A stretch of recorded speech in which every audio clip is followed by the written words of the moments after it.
প্রথমেই আমি সকলের কাছে হাত জোর করে ক্ষমা চেয়ে নিচ্ছি, তার কারণ আমি এখন ভিডিও আপলোড করতে পারছি না, আর এই ভিডিওটা অনেক লেট করে আপলোড করছি, তার জন্য সরি। সকলকে জানাই বিলেটেড শুভ দোল পূর্ণিমা এবং হ্যাপি হোলি। দিনটা ছিল দোলের দিন, আর আমার প্ল্যান ছিল বিপ্লবের বাইকে করে পুরো কলকাতা শহর ঘুরে দেখার।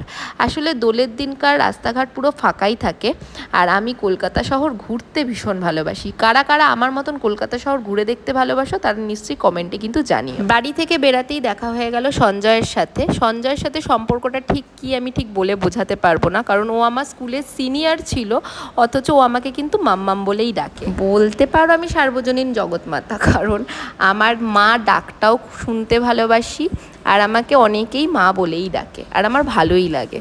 তারপর সঞ্জয়ের সাথে দোল খেলার পরে আমরা বেরিয়ে পড়লাম কলকাতা ঘোরার উদ্দেশ্যে। আমি এতটাই এক্সাইটেড ছিলাম যে ঢাকুরিয়া লেকের সামনে গিয়ে আমি ছবি তুলবো সেটাই ভুলে গেছি। অগত্যা পুরো কলকাতা ঘোরার পরে ডাব চার্চের সামনে এসে মনে পড়লো ফটো আর ভিডিওই তো তোলা হয়নি। সেজন্য ভিডিও তো তুলেছি, সেটা আমি পরে তোমাদের সাথে শেয়ার করব, আর ফটোটা তোমরা চাইলে আমার ফেসবুক ইনস্টাগ্রামে গিয়েও দেখে আসতে পারো। আমার আবিরে অ্যালার্জি আছে, সে যতই হার্বাল হোক আর আয়ুর্বেদিক হোক, আমার রঙে অ্যালার্জি হবে। সেই জন্য বিপ্লব এখানে আমাকে ভালোভাবে পরিষ্কার করে দিচ্ছে। তারপরে নিয়ে নিলাম মানিকতলা থেকে লস্যি। বিপ্লবের ঠান্ডা লেগেছে তাই আমার জন্যই একটা। আর তারপরে বাড়ি এসে খেয়ে নিলাম মাটন বিরিয়ানি। সন্ধ্যের টিফিনে ছিল পাওভাজি। ভিডিওটা ভালো লাগলে লাইক করো, আর এরকম অনেক কন্টেন্টের জন্য চ্যানেলটাকে সাবস্ক্রাইব করো। টাটা।